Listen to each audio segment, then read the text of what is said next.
Welcome to Rework, a podcast by 37 Signals about the better way to work and run your business. I'm your host, Kimberly Rhodes. And today we're diving into a chapter of the book Rework by authors Jason Fried and David Heinemeier Hansson, who are here with me today. We're talking about a chapter called You Don't Create a Culture. Obviously, we're talking about company culture. And what's so interesting, guys, to me is that I feel like every entrepreneur, anyone who starts a business, company culture and creating that culture is so important. And anyone who's looking for a job is looking for the perfect company culture. But in this essay, you guys are saying you actually don't create it. Tell me a little bit more about this. Well, it creates itself is sort of the idea. Like it just is. Culture is consistent behavior. It's I like to call it the last 50 days, like a moving average, basically. It's what you do and how you act towards each other and towards customers. And are you truthful in your advertising and marketing and product development and whatever? If you keep shipping crappy stuff, like that's the culture. If you are mean to each other, that's the culture. It is. It's an emergent property. And there's you can do something about it in terms of you can change behavior, but writing something down doesn't do that. Like behavior is behavior. Action is action. So a culture just is that. It is what people are doing inside of a company. And I think whenever I say this, people are like, well, 50 days, why 50 days? Why not 60 days? Why not 90? Whatever, pick a number. I don't care. The point is, it's relatively short term and that it can change pretty rapidly, which is good and bad. It's good because it can get worse. It's good because it's bad because it can get worse quickly, and it's good, it can get better quickly.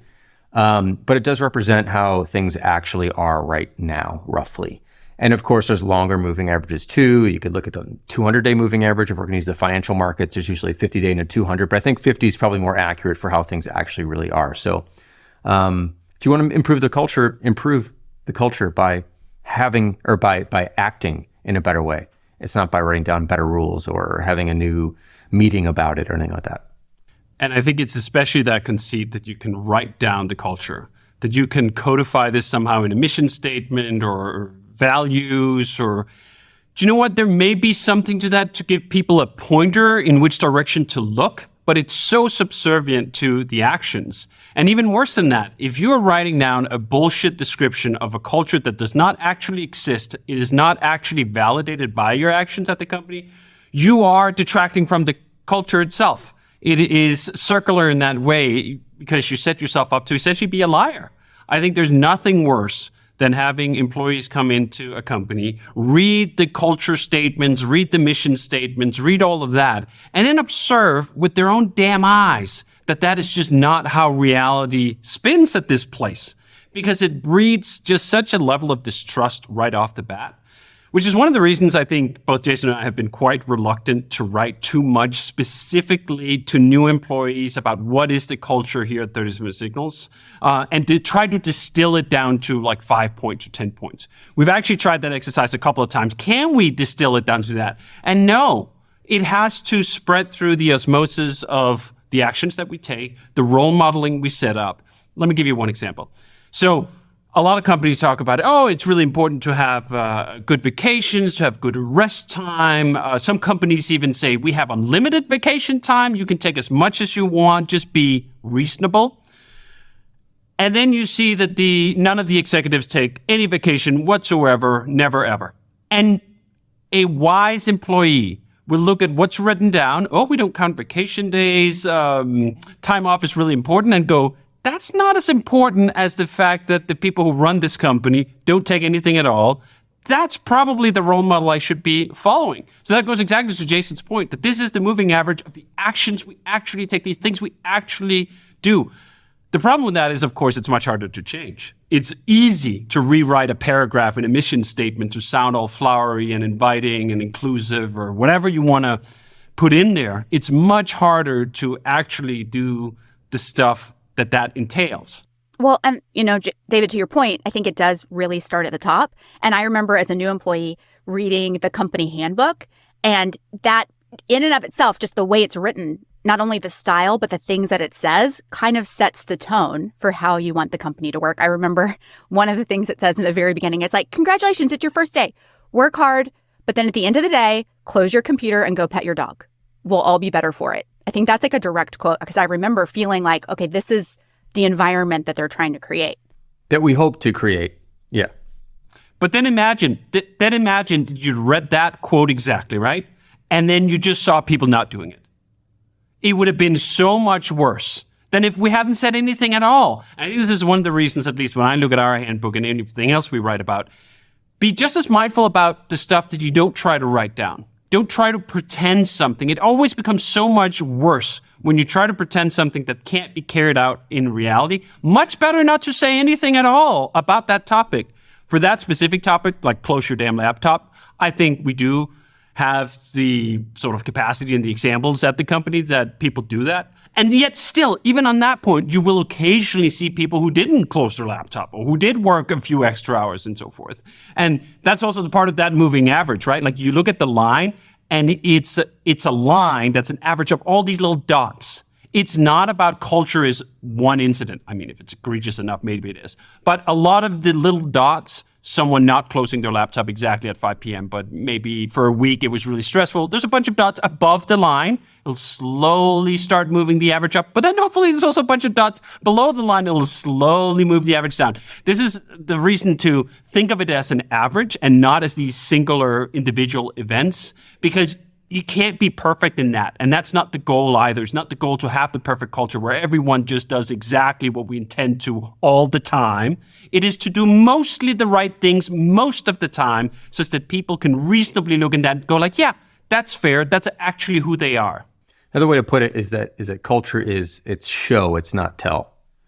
And I think a number of companies will tell a lot about the culture. And they'll have meetings about culture and town halls about culture. And I would just be like, look, it is what it is. I don't care what you say it is. It is what it is.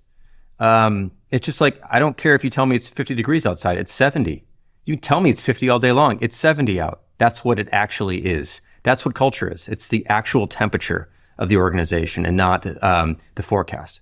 What I found with that is that the more companies are eager to talk about culture all the time and talk about it, the more suspicious I am that there's actually a bunch of bullshit hidden under the carpet.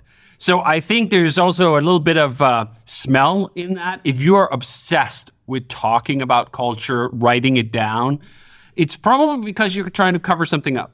Oh, I was going to say my husband works in tech, and one of his companies that he worked at had a whole culture committee, like a whole committee of people just dedicated to make sure everyone was happy and there was good culture. So it's funny when you think about that. So my question, David, especially in tech, I think a lot of tech companies are known for a culture of working crazy hours, sleeping at the office. That obviously is not the kind of company that you and Jason have created. Like, how do you create something completely different from what is standard in the industry? I think it helped that we started that way. When Jason and I started working together on Basecamp, I had a limited amount of time to dedicate to it, 10 hours a week. Jason and Ryan and the rest of the team were treating it as a third or a fourth client. So we were born under constraints that meant we didn't have even 40 hours a week to dedicate to it. And in that limited amount of time, we built the foundation for the whole company. In 6 months, calendar months or something like that, we released Basecamp in February 2004. And that continues to this day, 20 years later almost, to be the foundation of everything. So if we could create something so valuable on such little time, it'd be the height of hubris to think that, you know what, if we just throw in more hours, we can exponentially increase the value. No, it is exponential, but in the opposite direction. The more hours you spent, the less marginal value of those hours. And at some point, the marginal value goes negative. I mean, early on in my career, I had fun doing all-nighters.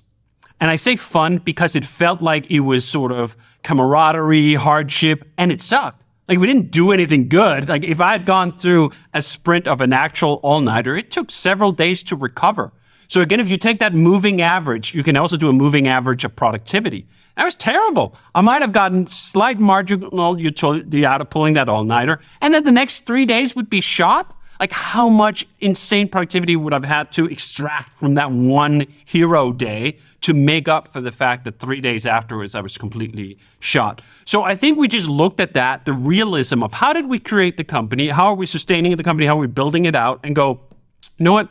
I don't know why everyone else seems to think you need 80 or 100 hours. That seems pretty much bullshit to me and to us. Not because we hadn't been around people who worked like that, not because we hadn't tried it, but because we'd seen often the lack of results and we'd seen the comparisons. What are we able to do with a small team? We talk about the 4 people we were in the beginning, but when we were 7 or 8 people, we were launching a new product every year. Again, not because we were working 80 or 100 hours, but because we were worrying about how that time was being spent, not how to get more and more and more and more of it. And I think that flip in perspective, how are we spending our time? How are we getting most of the initial value out of it? Really just cemented the idea that we were able to get results with very different tactics and techniques than the rest of the industry. I think it also just helped that we were in opposition to Silicon Valley on like basically every other major cultural value point. We didn't believe in raising tons of money. We didn't believe in growth above everything else. So we had a very healthy skepticism towards everything Silicon Valley. Not that there aren't good things to take away from it. Not that there aren't moments where someone can sprint. And not that there aren't people. I mean, we've talked about Elon Musk in the past. He famously can't seem to get out of working 80 or 100 hours all the time. Although how much of that is tweeting versus actually being on the factory floor is, I think, perhaps up in the air. Fine. Great. Let's have some people like that who put in the 80 or 100 hours.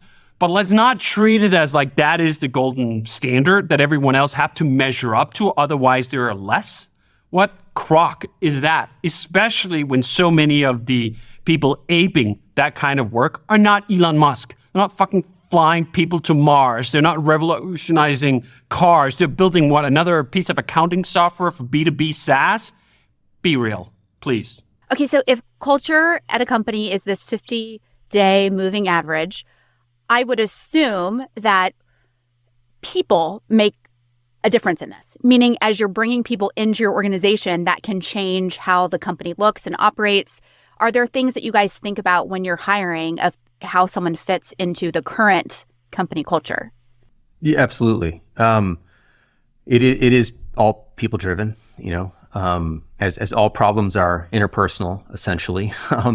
It's all that. So when we hire, I think we tend to think of how is this person going to be additive to a specific team, or how is this person going to change a particular team? What are the traits that matter in terms of how we work together? Are they managers of one? One of the things with our culture is that we expect everyone to make significant progress on their own. And that is played out with the people we hire and the way we work.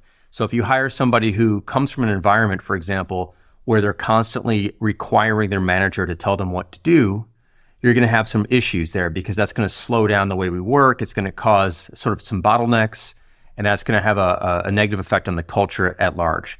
You want to look at people's character as best you can. You want to hire people of high character.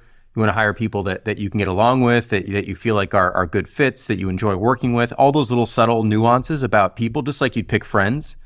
There's not like a criteria list, but you just get a sense. Like, I could be friends with them, or no, I could hang out with them once a year, but like any more than that and like annoying, not going to happen. You just got to find the right fit aside from all the skills and all the other things. Also, the fact that we hire good writers is really important because our culture is one where we tend to write most of the things that we talk about.